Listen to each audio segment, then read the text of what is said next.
Hello friends, ನಮಸ್ಕಾರ. ತಮಗೆಲ್ಲರಿಗೂ A to Z spoken English video ಕೋರ್ಸಿನ 25th ಲೆಸನಲ್ಲಿ ಸ್ವಾಗತಿಸ್ತಾ ಇದ್ದೀನಿ. ಫ್ರೆಂಡ್ಸ್, ಇಂದಿನ ವಿಡಿಯೋದಲ್ಲಿ ನಾವು ಫಾಸ್ಟ್ ಸಿಂಪಲ್ ಟೆನ್ಸನ್ನು ಕಲೀಲಿಕ್ಕೆ ಹೋಗ್ತಾ ಇದ್ದೀವಿ. ಇಂಗ್ಲೀಷ್ನಲ್ಲಿ ಮಾತನಾಡ್ತಾ ಇರಬೇಕಾದ್ರೆ ನಾವು ಅನೇಕ ಬಾರಿ ಆಗಿ ಹೋದಂಥ ಘಟನೆಗಳನ್ನ ಫಾಸ್ಟ್ ಸಿಂಪಲ್ ಟೆನ್ಸ್ನಲ್ಲಿ ವ್ಯಕ್ತಪಡಿಸೋದು ತುಂಬ ಇಂಪಾರ್ಟೆಂಟ್ ಆಗುತ್ತೆ. ಸೊ ಆ ಒಂದು ವಿಷಯವನ್ನು ಇಂದಿನ ಒಂದು ಕ್ಲಾಸ್ನಲ್ಲಿ ನಾವು ಕಲೀಲಿಕ್ಕೆ ಹೋಗ್ತಾ ಇದ್ದೀವಿ. ವೆಲ್ ಫ್ರೆಂಡ್ಸ್, ಹಾಗಾದರೆ ಈ ವಿಷಯಗಳನ್ನ ನಾವು ಕಲಿಯೋಕ್ಕಿಂತ ಮುಂಚೆ ನೀವೇನಾದರೂ ನನ್ನ ಯೂಟ್ಯೂಬ್ ಚಾನಲ್ಗೆ ಹೊಸಬರಾಗಿದ್ದರೆ ನಾನು ನಿಮಗೆ ರೆಕಮೆಂಡ್ ಮಾಡ್ತೀನಿ, ಕನ್ನಡದಿಂದ ಸುಲಭವಾಗಿ ಇಂಗ್ಲೀಷನ್ನು ಕಲೀಲಿಕ್ಕೆ ಈ ಒಂದು ಚಾನಲನ್ನು ಈ ಕೂಡಲೇ ಸಬ್ಸ್ಕ್ರೈಬ್ ಮಾಡಿ ಇಟ್ಕೊಳ್ಳಿ ಮತ್ತು ಪಕ್ಕದಲ್ಲಿರುವಂಥ ಬೆಲ್ ನೋಟಿಫಿಕೇಷನನ್ನು ಆನ್ ಮಾಡಿ ಇಟ್ಕೊಳ್ಳಿ. A to Z spoken English video ಕೋರ್ಸ್ನಲ್ಲಿ ಈಗ 25th ಲೆಸನ್ ಆಗಿದೆ. ಇದು ಈಗಾಗಲೇ ನಾನು 24 ವಿಡಿಯೋಸ್ಗಳನ್ನ ನಾನು ಮಾಡಿದ್ದೀನಿ. ಇನ್ನೂ 25 ವಿಡಿಯೋಸ್ಗಳನ್ನ ನಾನು ಕಂಟಿನ್ಯೂಸ್ ಆಗಿ ಮಾಡಲಿಕ್ಕೆ ಹೋಗ್ತಾ ಇದ್ದೀನಿ. ಆ ಎಲ್ಲ ವಿಡಿಯೋಸ್ಗಳನ್ನ ನೀವು ವಾಚ್ ಮಾಡಬೇಕು ಅಂತಂದರೆ ಪಕ್ಕದಲ್ಲಿರುವಂಥ ಬೆಲ್ ನೋಟಿಫಿಕೇಷನ್ನ ಆನ್ ಮಾಡಿ ಇಟ್ಕೊಂಡ್ರೆ ನಿಮಗೆ ನಾವು ಮಾಡುವಂಥ ವಿಡಿಯೋಸ್ಗಳ ನೋಟಿಫಿಕೇಷನ್ ಬಂದುಬಿಟ್ಟು ಅದನ್ನ ವಾಚ್ ಮಾಡಲಿಕ್ಕೆ ಅನುಕೂಲ ಆಗುತ್ತೆ. So there for please hit the bell notification on. And ನಾನು ಮಾಡುವಂಥ ಈ ವಿಡಿಯೋಸ್ಗಳು ನಿಮಗೆ ಇಷ್ಟ ಆಗ್ತಾ ಇದ್ದರೆ ಈ ವಿಡಿಯೋನ ಈಗಲೇ ಲೈಕ್ ಮಾಡಿ. Well friends, so then let's begin today's lesson. Well friends, before I am going to start today's lesson, just I would like to congratulate you people. It's because you have come successfully half stage of this course. ನೀವು successful ಆಗಿ ಈ 25 ವಿಡಿಯೋಸ್ಗಳನ್ನ ನೀವು ನೋಡಿದ್ದೀರಿ. ಆದ್ದರಿಂದ ನಿಮಗೆ ನಾನು congratulation ಹೇಳ್ತಾ ಇದ್ದೀನಿ. Come on, let us celebrate it. Wonderful friends. Yes, and ಇನ್ನೂ 25 ವಿಡಿಯೋಸ್ಗಳು ಬಾಕಿ ಇದ್ದಾವೆ. ನೋಡಿ, ನಿಮಗೆ ಕನ್ನಡದ ಮೂಲಕ ಸುಲಭವಾಗಿ ಇಂಗ್ಲೀಷನ್ನು ಕಲಿಸಲಿಕ್ಕೆ ಈ 50 ವಿಡಿಯೋಸ್ ಸೀರೀಸನ್ನು ನಾನು ಮಾಡ್ತಾ ಇದ್ದೀನಿ.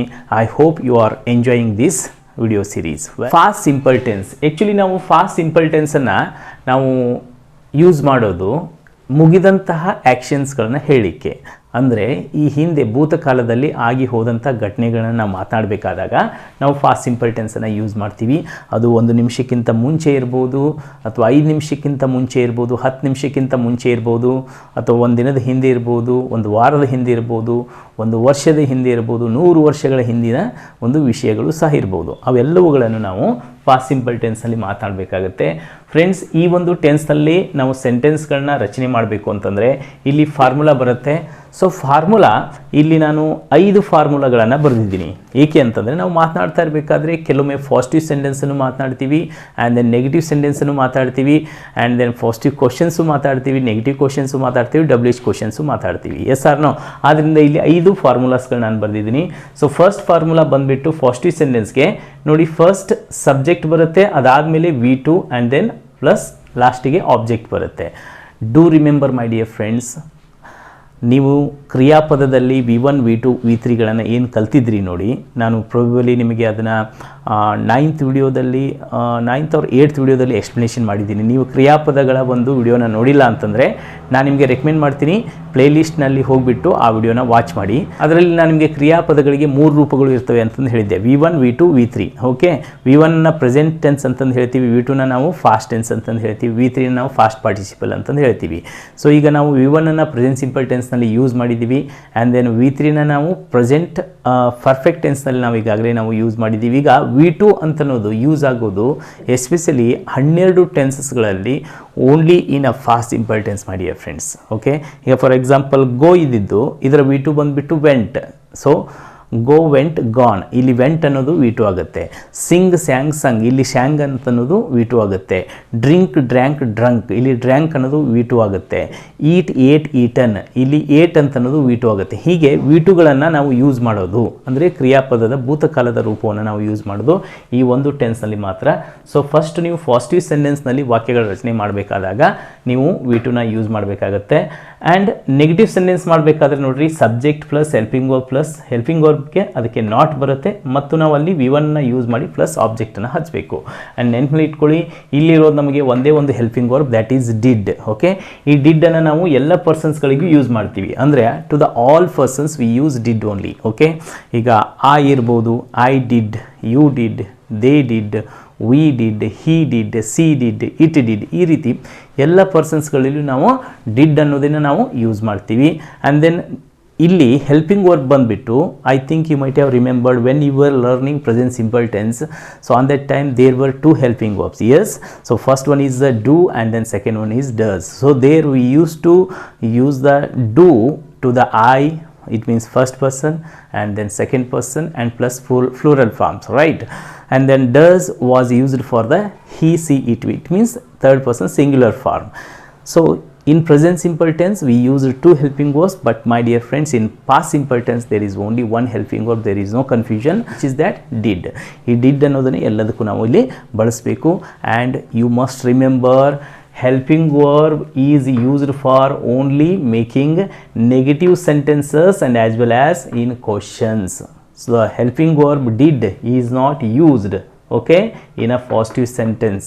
ಅಂದರೆ ಹೆಲ್ಪಿಂಗ್ ವರ್ಬನ್ನು ನಾವು ನೆಗೆಟಿವ್ ಮತ್ತು ಕ್ವಶನ್ಸ್ಗಳನ್ನ ಮಾಡಬೇಕಾದಾಗ ಮಾತ್ರ ನಾವು ಯೂಸ್ ಮಾಡಬೇಕು ಡಿಡ್ ಅನ್ನೋದನ್ನು.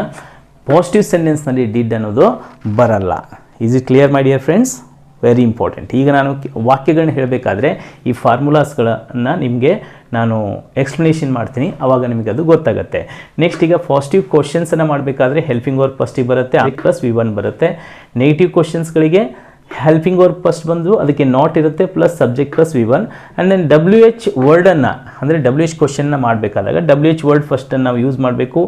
ಇಲ್ಲಿ ಹೆಲ್ಪಿಂಗ್ ವರ್ಬ್ ಯೂಸ್ ಆಗುತ್ತೆ. And then either subject or object ಎರಡರಲ್ಲಿ ಒಂದು ಯೂಸ್ ಆಗಿರುತ್ತೆ, ಪ್ಲಸ್ ಲಾಸ್ಟಿಗೆ ಏನು ಬರುತ್ತೆ ಅಲ್ಲಿ V1 ಬಂದುಬಿಟ್ಟು ಕ್ವಶನ್ ಮಾರ್ಕ್ ಬರುತ್ತೆ.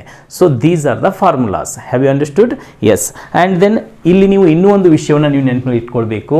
ನೋಡಿ, ಸೆಂಟೆನ್ಸ್ಗಳ ರಚನೆ ಮಾಡಬೇಕಾದಾಗ ಇವುಗಳು ತುಂಬಾ ನಮಗೆ ಯೂಸ್ ಆಗ್ತವೆ. ಏಕೆ ಅಂತಂದರೆ ಕನ್ನಡದಲ್ಲಿ ಯಾವ ರೀತಿಯಾಗಿ ಪಾಸ್ಟ್ ಸಿಂಪಲ್ ಟೆನ್ಸ್ನಲ್ಲಿ ಮೀನಿಂಗ್ ಬರುತ್ತೆ ಅಂತಂದರೆ, ನೋಡಿ, ನಾನು ಇದ್ದಾಗ ದೇ ಆ್ಯಂಡ್ ದೆನ್ ಧೇ, ಓಕೆ. ನೀನು ಅಂದರೆ ಯು, ಸಿಂಗ್ಯುಲರ್ ಫಾರ್ಮ್ ನೀನು ಇದ್ದಾಗ ದೇ ಧೇ. ಯು ನೀವು ಇದ್ದಾಗ ಧೀರಿ ಧೀರಿ ಬರುತ್ತೆ. ಹೀ ಇದ್ದಾಗ ಅವನು ಧನು ಧನು ಬರುತ್ತೆ. ಸಿ ಅಂತಂದರೆ ಅವಳು ಧಳು ಧಳು ಬರುತ್ತೆ. ವಿ ನಾವು ಧೇವೆ ಧೇವೆ ಬರುತ್ತೆ. ಆ್ಯಂಡ್ ದೆನ್ ದೇ ಅವರು ಧರು ಧರು ಬರುತ್ತೆ. ಆ್ಯಂಡ್ ದೆನ್ ರಮೇಶ್ ಇದ್ದಾಗ ಧನು ಧನು ಬರುತ್ತೆ. ಸೀತಾ ಇದ್ದಾಗ ಧಳು ಧಳು ಬರುತ್ತೆ. ಇಲ್ಲಿ ಯಾಕೆ ನಾನು ನೇಮ್ಸ್ಗಳನ್ನ ತೆಗೆದುಕೊಂಡಿದ್ದು? Because some time when we are speaking, so instead of he we use persons name, instead of she we use women name also, right? Okay, so therefore I have taken a names of Ramesh and then Sita here. Well, and then it ಇದ್ದಾಗ ಅದು ಇತ್ತು ಇತು and then ಗಿತ್ತು, ಈ ರೀತಿಯಾಗಿ ಬರುತ್ತೆ. Sir ಇದೇನಿದು? They ಧೇ ಧೀರಿ ಧನು ಧಳು ಧೇವೆ ಧರು ಧನು ಧೇಳೆ ಗಿತ್ತು ಏನು sir ಅಂತಂತೀರಾ? ಈಗ ಸೆಂಟೆನ್ಸ್ಗಳನ್ನ ನೀವು ಮಾಡಿ, ನೀವು ಕನ್ನಡದಲ್ಲಿ ಗೊತ್ತಾಗತ್ತೆ. ಈಗ ನಾನು ಹೋದೆ, ನಾನು ಬಂದೆ, ನಾನು ತಿಂದೆ, ಓಕೆ, ಹೀಗೂ ಅಂತೀವಿ. ನಾನು ಹೋಗಿದ್ದೆ, ನಾನು ಬಂದಿದ್ದೆ, ನಾನು ತಿಂದಿದ್ದೆ, ಈ ರೀತಿಯಾಗಿ ಮಾತಾಡ್ತೀವಿ. ಆದ್ದರಿಂದ ದೇ ಬರುತ್ತೆ. ನೆಕ್ಸ್ಟ್ ನೀನು ಹೋದೆ, ನೀನು ಬಂದೆ, ನೀನು ತಿಂದೆ, ಓಕೆ. ನೀನು ಹೋಗಿದ್ದೆ, ನೀನು ಬಂದಿದ್ದೆ, ನೀನು ಮಾಡಿದ್ದೆ, ಓಕೆ. ನೀವು ಹೋದಿರಿ, ನೀವು ಬಂದಿರಿ, ಓಕೆ. ನೀವು ತಿಂದಿರಿ, ನೀವು ಹೋಗಿದ್ದಿರಿ, ನೀವು ಬಂದಿದ್ದೀರಿ, ನೀವು ತಿಂದಿದ್ದೀರಿ, ಓಕೆ. ಅವನು ಹೋದನು, ಅವನು ಬಂದನು, ಅವನು ತಿಂದನು, ಅವನು ಕುಡಿದನು, ಓಕೆ. ಅವನು ಕುಡಿದಿದ್ದನು, ಅವನು ಬಂದಿದ್ದನು. ಎಸ್, ಇಲ್ಲಿ ಇವೆರಡು ಎದಕ್ಕೆ ಬರ್ತವೆ ಅಂತಂದರೆ, ನಾವು ಪರ್ಟಿಕ್ಯುಲರ್ಲಿ ಫಾಸ್ಟ್ ಸಿಂಪಲ್ ಟೆನ್ಸ್ನಲ್ಲಿ ಟೈಮಿಂಗನ್ನು ಮೆನ್ಷನ್ ಮಾಡದೆ ಮಾತನಾಡಿದಾಗ ಅಲ್ಲೇನಾಗುತ್ತೆ, ಫಸ್ಟ್ ಯೂಸ್ ಆಗುತ್ತೆ. ಅಂದರೆ ನಾನು ಹೋದೆ ಅಂದರೆ ಫಾಸ್ಟ್ನಲ್ಲಿ ಯಾವಾಗಾದರೂ ಇರ್ಬೋದು, ಓಕೆ. ನಿನ್ನೆ ಮೊನ್ನೆ ಯಾವಾಗಾದರೂ ಇರ್ಬೋದು. ಆದರೆ ನಿನ್ನೆ ನಾನು ಅಂತಂತಂದು ಮಾತಾಡಬೇಕಾದಾಗ ನಿನ್ನೆ ನಾನು ಹೋದೆನು ಅಂತಂದು ಬರಲ್ಲ, ನಿನ್ನೆ ನಾನು ಹೋಗಿದ್ದೇನು ಅಂತಂತಂದಲ್ಲಿ ಹೇಳಬೇಕಾಗತ್ತೆ. ಸೊ ಟೈಮಿಂಗನ್ನು ನೀವು ಬಳಸಬೇಕಾದಾಗ second part of the Kannada ಮೀನಿಂಗಲ್ಲಿ ಯೂಸ್ ಆಗುತ್ತೆ. ಎಸ್, ಅವರು ಹೋದರು, ಅವರು ಬಂದರು, ಹೋಗಿದ್ದರು, ಬಂದಿದ್ದರು, ಓಕೆ. ರಮೇಶ್ ಹೋದನು, ಹೋಗಿದ್ದನು. ಸೀತಾ ಹೋದಳು, ಹೋಗಿದ್ದಳು, ಓಕೆ. ಅದು ಹೋಯಿತು, ಅದು ಹೋಗಿತ್ತು. ಈ ರೀತಿಯಾಗಿ ಈ ಪಾರ್ಟ್ಸ್ಗಳು ಯೂಸ್ ಆಗ್ತವೆ. ಈಗ ನಾವು ವಾಕ್ಯಗಳನ್ನು ಮಾಡಿದಾಗ ಅದರ ಒಂದು ಮೀನಿಂಗ್ ನಮಗೆ ಕರೆಕ್ಟಾಗಿ ಗೊತ್ತಾಗಲಿಕ್ಕೆ ಹೋಗ್ತಾ ಇದೆ. ಓಕೆ ಫ್ರೆಂಡ್ಸ್, ಸೊ ಹಾಗಾದರೆ ನಾವು let us make some sentences by using all persons and understand it in our mother tongue. Well friends, ಈಗ ನೋಡಿ, ಫಸ್ಟ್ ಪರ್ಸನಲ್ಲಿ ಐ ವೆಂಟ್ ಟು ಸ್ಕೂಲ್ ಅಂದರೆ ಏನು? ನಾನು ಶಾಲೆಗೆ ಹೋದೆನು, ನಾನು ಶಾಲೆಗೆ ಹೋದೆನು. ಇಲ್ಲಿ ಐ ಅಂತನ್ನೋದು ಏನಾಗುತ್ತೆ? This is the subject, vent is the V2 and this is the object. So ಇದು ಪಾಸಿಟಿವ್ ಸೆಂಟೆನ್ಸ್. ವೆಲ್, ನಾನು ಶಾಲೆಗೆ ಹೋದೆನು, ಓಕೆ. ಇಲ್ಲಿ ಟೈಮಿಂಗ್ ಇಲ್ಲ, ಆದರೆ ಈಗಾಗಲೇ ಅದು ನಡೆದಂಥ ಒಂದು ಆ್ಯಕ್ಷನ್, ನಾನು ಶಾಲೆಗೆ ಹೋದೆನು. ಈಗ ನಿನ್ನೆ ನಾನು ಶಾಲೆಗೆ ಹೋದೆನು ಅಂತಂದು ಬರಲ್ಲ, ನಿನ್ನೆ ನಾನು ಶಾಲೆಗೆ ಹೋಗಿದ್ದೇನು. ಸೊ ಆದ್ದರಿಂದ ಇಲ್ಲಿ ನಾನು ಎರಡು ಎಕ್ಸಾಂಪಲ್ಸ್ಗಳನ್ನ ನಿಮಗೆ ಕನ್ನಡದಲ್ಲಿ ಕೊಟ್ಟಿದ್ದೀನಿ, ಓಕೆ. ಸೊ ನಾವು ಟೈಮಿಂಗನ್ನು ಹಚ್ಚಿದಾಗ ಅಲ್ಲಿ ಒತ್ತಿ ಹೇಳಬೇಕಾಗುತ್ತೆ, ನಿನ್ನೆ ನಾನು ಶಾಲೆಗೆ ಹೋಗಿದ್ದೇನು, ಓಕೆ, ಈ ರೀತಿಯಾಗಿ. ಓಕೆ, ನಾನು ಶಾಲೆಗೆ ಹೋದೆನು. ಸೊ ಇದು ಫಸ್ಟ್ ಸೆಂಟೆನ್ಸ್. ಈಗ ನೆಗೆಟಿವ್ ಮಾಡಬೇಕು ಅಂತಂತಂದರೆ I did not go to school. So ನಿಮಗೆ ಈಗ ತಾನು ನಾನು ಎಕ್ಸ್ಪ್ಲನೇಷನ್ ಮಾಡಿದ್ದೆ, ನಾವು ನೆಗೆಟಿವ್ ಸೆಂಟೆನ್ಸ್ ಪ್ಲಸ್ ಕ್ವಶನ್ಸ್ಗಳನ್ನ ಮಾಡಬೇಕಾದಾಗ we need to use the did helping verb. Okay, so did ಯಾವಾಗ ಯೂಸ್ ಆಗುತ್ತೆ? When you want to make a negative and then as well as questions. Okay, ನೀವು ನೆಗೆಟಿವ್ ಮತ್ತು ಕ್ವಶನ್ಸ್ಗಳನ್ನ ಮಾಡಬೇಕಾದಾಗ ಡಿಡ್ ಹೆಲ್ಪಿಂಗ್ ವರ್ಬನ್ನು use ಮಾಡಬೇಕು. ಸೊ ದೇರ್ ಫಾರ್ ಇಲ್ಲಿ ಡಿಡ್ ಬಂದಿದೆ. ಆ್ಯಂಡ್ ಡಿಡ್ಡನ್ನು ಯಾವಾಗ ಯೂಸ್ ಮಾಡ್ತೀವಿ ನೆನಪಲ್ಲಿ ಇಟ್ಕೊಳ್ಳಿ, ಅದ್ರ ಮುಂದೆ V1 ಅನ್ನು ಯೂಸ್ ಮಾಡಬೇಕು. Most of the people they make mistake in past simple tense, especially making negative sentences. They speak like I didn't went to school. ಅಲ್ಲಿ ಡಿಡ್ಡನ್ನು ಯೂಸ್ ಮಾಡಿ ಮತ್ತೆ ಅದ್ರ ಮುಂದೆ V2ನ ಯೂಸ್ ಮಾಡ್ತಾರೆ. ಆ ರೀತಿ ಮಾತಾಡುವ ಅವಶ್ಯಕತೆ ಇಲ್ಲ. That's absolutely wrong. Okay, I didn't went to school ಅಂತ ಅನ್ನಬಾರ್ದು, I did not go to school ಅಂತಲೇ ಅನ್ಬೇಕು. ಬಿಕಾಸ್ ನೀವು ಡಿಡ್ ಮುಂದೆ ಯಾವತ್ತು V1 ಅನ್ನು ಯೂಸ್ ಮಾಡಬೇಕು, V2ನ ಯೂಸ್ ಮಾಡಬಾರ್ದು. I have seen so many even English medium students also, they speak like this, I didn't brought notebook, I didn't came to school, I didn't went there. So in this way they speak. That's absolutely wrong. Okay, so did ಮುಂದೆ ನಾವು V1 ಅನ್ನು ಮಾತ್ರ use ಮಾಡಬೇಕು. You should not make this mistake. Well, so ಇಲ್ಲಿ I did not go to school. ಇಲ್ಲಿ ನೋಡಿ subject ಆದಮೇಲೆ did ಬಂತು, ಅದಕ್ಕೆ ನಾಟ್ ಹಚ್ಚಿದೆ, ಇದು V1 and then this is the object. Well, ಆಗಲಿ ನಾನು ನಿಮಗೆ ಫಾರ್ಮುಲಾನ ಎಕ್ಸ್ಪ್ಲೇನ್ ಮಾಡಿದ್ನಲ್ವಾ, ಸೊ ಅದನ್ನು ನೀವು ಬರ್ಕೊಂಡಿದ್ದರೆ ಚೆಕ್ ಮಾಡ್ಕೊಳ್ಳಿ. ನೆಕ್ಸ್ಟ್ ಈಗ ಅದನ್ನೇ ಪ್ರಶ್ನೆ ಮಾಡ್ತಾ ಇರಬೇಕಾದ್ರೆ, ಈಗ ಕನ್ನಡದಲ್ಲಿ ಏನು ಬಂತಿದೆ ನೆಗೆಟಿವ್ ಸೆಂಟೆನ್ಸ್, ನಾನು ಶಾಲೆಗೆ ಹೋಗಲಿಲ್ಲ, ಹೋದೇನು, ಹೋಗಲಿಲ್ಲ. ಈಗ ಅದನ್ನು ಕ್ವಶನ್ ಮಾಡಬೇಕಾದಾಗ, ಫಸ್ಟಿಗೆ ಕ್ವಶನ್ ಮಾಡಬೇಕಾದಾಗ ಸೊ ಹೆಲ್ಪಿಂಗ್ ವರ್ಬ್ ಫಸ್ಟಿಗೆ ಬರುತ್ತೆ. ಯಾವುದಿಲ್ಲಿ ಡಿಡ್ ಫಸ್ಟಿಗೆ ಬಂತು, did I go to school ಅಂದರೆ ನಾನು ಶಾಲೆಗೆ ಹೋದೇನೆ.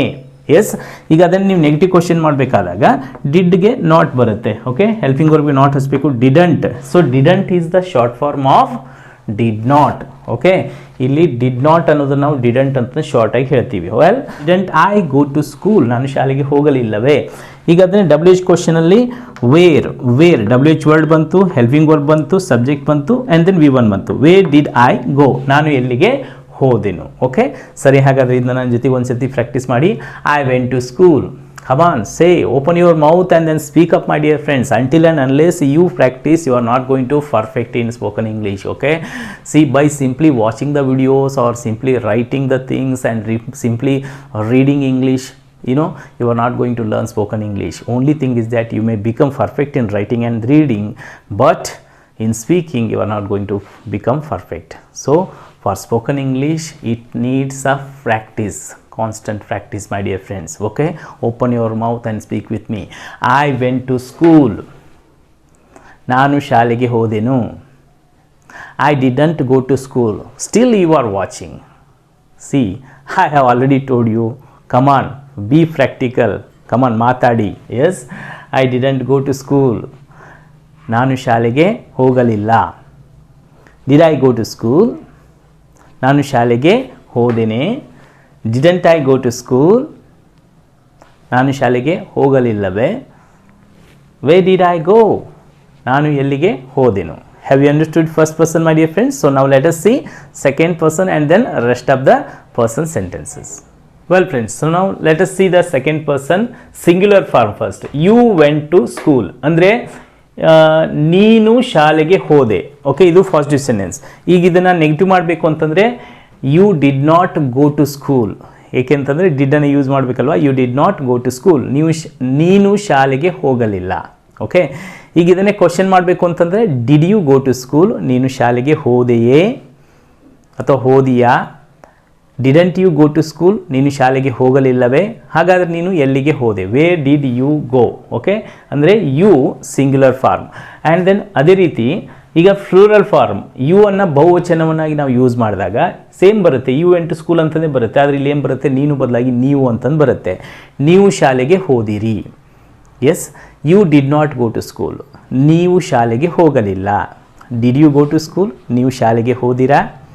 Didn't you go to school, ನೀವು ಶಾಲೆಗೆ ಹೋಗಲಿಲ್ಲವೇ. ಹಾಗಾದರೆ ನೀವು ಎಲ್ಲಿಗೆ ಹೋದಿರಿ. Where did you go. And ಅದೇ ರೀತಿ ಈಗ ದೇ ವೆಂಟ್ ಟು ಸ್ಕೂಲ್ ಅಂದರೆ ದೇ ವೆಂಟ್ ಟು ಸ್ಕೂಲ್, ಅವರು ಶಾಲೆಗೆ ಹೋದರು. They did not go to school, ಅವರು ಶಾಲೆಗೆ ಹೋಗಲಿಲ್ಲ ನೆಗೆಟಿವ್ ಸೆಂಟೆನ್ಸ್. ಅದನ್ನೇ ಫಸ್ಟ್ ಕ್ವಶನ್ ಮಾಡಬೇಕಾದ್ರೆ ಡಿಡ್ ಫಸ್ಟಿಗೆ ತರಬೇಕು. Did they go to school, ಅವರು ಶಾಲೆಗೆ ಹೋದರೆ. Didn't they go to school, ಅವರು ಶಾಲೆಗೆ ಹೋಗಲಿಲ್ಲವೇ. ಹಾಗಾದರೆ ಅವರು ಎಲ್ಲಿಗೆ ಹೋದರು? Where did they go. Yes. ಈಗ ವಿ ವೆಂಟ್ ಟು ಸ್ಕೂಲ್ ಅಂದರೆ ನಾವು ಶಾಲೆಗೆ ಹೋದೆವು.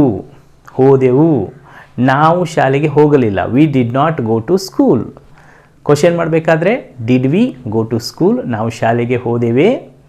Negative question, didn't we go to school, ನಾವು ಶಾಲೆಗೆ ಹೋಗಲಿಲ್ಲವೇ. ಹಾಗಾದರೆ ನಾವು ಎಲ್ಲಿಗೆ ಹೋದೆವು? Wear did we go. Next, ಅವನು ಶಾಲೆಗೆ ಹೋದನು. He went to school. ಅವನು ಶಾಲೆಗೆ ಹೋದನು.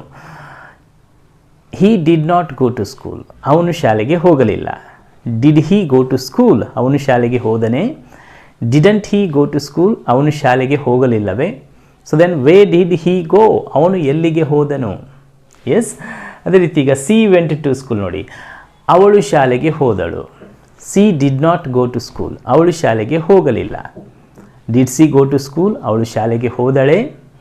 Didn't she go to school, ಅವಳು ಶಾಲೆಗೆ ಹೋಗಲಿಲ್ಲವೇ. ಹಾಗಾದರೆ ಅವಳು ಎಲ್ಲಿಗೆ ಹೋದಳು? Where did she go. Next, it went to school, ಅದು ಶಾಲೆಗೆ ಹೋಯಿತು. Okay. It did not go to school, ಅದು ಶಾಲೆಗೆ ಹೋಗಲಿಲ್ಲ. ಇದು ಎಕ್ಸಾಂಪಲ್ ಪರ್ಪಸ್, ಅದು ಇದು ಅಂತಂದರೆ ಯಾವುದು ಶಾಲೆಗೆ ಹೋಗಲ್ಲ, just example. Did it go to school, ಅದು ಶಾಲೆಗೆ ಹೋಯಿತೆ. Didn't it go to school, ಅದು ಶಾಲೆಗೆ ಹೋಗಲಿಲ್ಲವೇ. So then where did it go, ಅದು ಎಲ್ಲಿಗೆ ಹೋಯಿತು. Well, so this is the sentence formation of the past simple tense. ಈಗ ನಿಮಗೆ ಎಲ್ಲ ಪರ್ಸನ್ಸ್ಗಳಲ್ಲಿ ಇದು ಗೊತ್ತಾಯ್ತಲ್ವಾ? ಒಂದು ಸತಿ ಏನು ಮಾಡಬೇಕು, ಎಲ್ಲ ಪರ್ಸನ್ಸ್ಗಳನ್ನು ಈ ರೀತಿಯಾಗಿ ಪ್ರಾಕ್ಟೀಸ್ ಮಾಡಬೇಕು. ಓಕೆ. ಸಾಧ್ಯ ಆದರೆ ನನ್ನ ಜೊತೆಗೆ ಹೇಳಿ. Okay. I went to school, I did not go to school. Did I go to school? Didn't I go to school? Where did I go? You went to school, you did not go to school. Did you go to school? Didn't you go to school? Where did you go? They went to school, they did not go to school. Did they go to school? Didn't they go to school? Where did they go? We went to school, we didn't go to school. Did we go to school? Didn't we go to school? Where did we go? He went to school, he didn't go to school. Did he go to school? Didn't he go to school? Where did he go? She went to school, she went to school, she didn't go to school. Did she go to school? Didn't she go to school? Where did she go? It went to school, it didn't go to school. Did it go to school? Didn't it go to school? Where did it go? So ಈ ರೀತಿ ನಾನೀಗ ಗೋ ಅನ್ನುವಂತಹ ಕ್ರಿಯಾಪದವನ್ನು ಮಾತ್ರ ತಗೊಂಡು ಇಲ್ಲಿ ಅದರ vent ಅನ್ನುವ ರೂಪವನ್ನು ತೆಗೆದುಕೊಂಡು ಏನೀಗ ಈ ಸೆಂಟೆನ್ಸ್ಗಳನ್ನ ಮಾಡಿದ್ದೀನಿ. ಅದೇ ರೀತಿ ನೀವು ಬೇರೆ ಬೇರೆ ಎಕ್ಸಾಂಪಲ್ಸ್ಗಳನ್ನ ತಗೊಂಡು ಪ್ರಾಕ್ಟೀಸ್ ಮಾಡ್ಬೋದು. ಈಗ you may take I wrote English, ನಾನು ಇಂಗ್ಲೀಷನ್ನು ಬರೆದೆನು. I didn't write English. Did I write English? Didn't I write English? What did I write? Okay. ಅದೇ ರೀತಿ ನಾನು ಚಹಾ ಕುಡಿದೆನು. I drank tea, I didn't drink tea. Did I drink tea? Didn't I drink tea? What did I drink? ಈ ರೀತಿ ನೀವು ಬೇರೆ ಬೇರೆ ಎಕ್ಸಾಂಪಲ್ಸ್ಗಳನ್ನು ತೆಗೆದುಕೊಂಡು ಕ್ರಿಯಾಪದಗಳನ್ನು ಏನು ತೊಗೊಳ್ತೀರಿ ನೋಡಿ, ಅಲ್ಲಿ ಕನ್ನಡದ ಮೀನಿಂಗನ್ನು ನೀವು ಹಚ್ಚುವುದು ತುಂಬ ಇಂಪಾರ್ಟೆಂಟ್. ಬಿಕಾಸ್ ಕನ್ನಡದಲ್ಲಿ ನೀವು ಕ್ಲಿಯರಾಗಿ ಅರ್ಥ ಮಾಡಿಕೊಂಡ್ರೆ, ಬಿಕಾಸ್ ನಮ್ಮ ಮೈಂಡಲ್ಲಿರೋದು ಫಸ್ಟು ನಮ್ಮ ಮದರ್ ಟಂಗ್, ಮಾತೃಭಾಷೆ ಕನ್ನಡ. ಕನ್ನಡದಲ್ಲಿ ಆ ವಾಕ್ಯಗಳು ಅರ್ಥ ಆದ್ರೇ ನಮಗೆ ಇಂಗ್ಲೀಷ್ನಲ್ಲಿ ಮಾತನಾಡ್ತಾ ಇರಬೇಕಾದ್ರೆ ಸೊ ಅವುಗಳನ್ನ ಕರೆಕ್ಟಾಗಿ ಬಳಕೆ ಮಾಡ್ಕೊಳ್ಳಿಕ್ಕೆ ಅನುಕೂಲ ಆಗುತ್ತೆ. ವೆಲ್ ಫ್ರೆಂಡ್ಸ್, ಸೊ ಮಾಡ್ತಿರ ತಾನೆ? ಐ ಹೋಪ್ ನೀವೆಲ್ಲರೂ ಈ ಒಂದು ಸೆಂಟೆನ್ಸ್ಗಳನ್ನ ಪ್ರಾಕ್ಟೀಸ್ ಮಾಡ್ತೀರಿ ಅಂತ ಅಂದ್ಕೊಳ್ತೀನಿ. ವೆಲ್ ಫ್ರೆಂಡ್ಸ್, ಹಾಗಾದರೆ ನೀವು ಹಿಂದಿನ ವೀಡಿಯೋಸ್ಗಳನ್ನ ನೋಡಿಲ್ಲ ಅಂತಂತಂದರೆ, ಫಸ್ಟ್ ಟೈಮ್ ನನ್ನ ವಿಡಿಯೋನ ವಾಚ್ ಮಾಡ್ತಾಯಿದ್ರೆ ನಾನು ನಿಮಗೆ ರೆಕಮೆಂಡ್ ಮಾಡ್ತೀನಿ. ಈಗಾಗಲೇ 24 ವೀಡಿಯೋಸ್ಗಳು ಈ A to Z spoken English video ಸೀರೀಸ್ನಲ್ಲಿ ಈ ನನ್ನ ಚಾನಲಲ್ಲಿ ಇದ್ದಾವೆ. ಅವುಗಳನ್ನ ಪ್ಲೇಲಿಸ್ಟ್ನಲ್ಲಿ ಇದೆ, ಅದರ ಒಂದು ಲಿಂಕನ್ನು ಡಿಸ್ಕ್ರಿಪ್ಷನ್ ಬಾಕ್ಸಲ್ಲಿ ಕೊಟ್ಟಿದ್ದೀನಿ. ಅವುಗಳನ್ನ ವಾಚ್ ಮಾಡಿ ಇಂಗ್ಲೀಷ್ನ ಇಂಪ್ರೂವ್ಮೆಂಟ್ ಮಾಡ್ಕೊಳ್ಳಿ ಅಂತಂದು ಹೇಳ್ತಾ, ವೆಲ್ ಫ್ರೆಂಡ್ಸ್, ಹಾಗಾದರೆ this is all about the sentence formation of the past simple tense. Fast simple tension ಯಾವ ರೀತಿ ಇಂಗ್ಲೀಷ್ನಲ್ಲಿ ಮಾತನಾಡ್ತಾ ಇರಬೇಕಾದ್ರೆ ನಾವು ಯೂಸ್ ಮಾಡಬೇಕಂತನ್ನೋದನ್ನು ನೆಕ್ಸ್ಟ್ ವಿಡಿಯೋದಲ್ಲಿ ನಾವು ಕಲೀಲಿಕ್ಕೆ ಹೋಗ್ತಾ ಇದ್ದೀವಿ. ವೆಲ್ ಫ್ರೆಂಡ್ಸ್, ಹಾಗಾದರೆ ನಿಮಗೆ ಈ ಒಂದು ವಿಡಿಯೋ ಹೇಗೆ ಅನಿಸ್ತು ಅಂತಂದು ಕೆಳಗಡೆ ಕಾಮೆಂಟ್ ಬಾಕ್ಸ್ನಲ್ಲಿ ಕಾಮೆಂಟ್ ಮಾಡಿ ತಿಳಿಸಿ. ಆ್ಯಂಡ್ ಈ ವಿಡಿಯೋ ನಿಮಗೆ ಇಷ್ಟ ಆಗಿದ್ದರೆ, ಯಾರಿಗೆ ಇಂಗ್ಲೀಷ್ ಕಲಿಬೇಕನ್ನೋಂಥ ಆಸಕ್ತಿ ಇರುತ್ತೋ ನನ್ನ ಈ ಒಂದು ಚಾನಲ್ನ ಒಂದು ವಿಡಿಯೋ ಲಿಂಕನ್ನು ಅವರಿಗೆ ಶೇರ್ ಮಾಡಿ ಅಂತಂದು ಹೇಳ್ತಾ, ವೆಲ್, ತಾವೆಲ್ಲರೂ ಪ್ರೀತಿಪೂರ್ವಕವಾಗಿ ಈ ವಿಡಿಯೋನ ಇಲ್ಲಿ ತನಕ ವಾಚ್ ಮಾಡಿದ್ದಕ್ಕೆ, ನನ್ನ ಚಾನಲ್ನ ಸಬ್ಸ್ಕ್ರೈಬ್ ಮಾಡ್ಕೊಂಡು ಈ ವಿಡಿಯೋಸ್ಗಳನ್ನ ನೋಡ್ತಾ ಇರೋದಕ್ಕೆ, ತಮ್ಮ ಈ ಪ್ರೋತ್ಸಾಹಕ್ಕೆ ನಾನು ಮಂಜುನಾಥ್ ಜಿ ತಮಗೆಲ್ಲರಿಗೂ ಧನ್ಯವಾದಗಳನ್ನ ಅರ್ಪಿಸ್ತಾ, with this I am going to end this video. Let's meet you in the new video very soon. Till then, bye. See you. Thank you very much and God bless you all.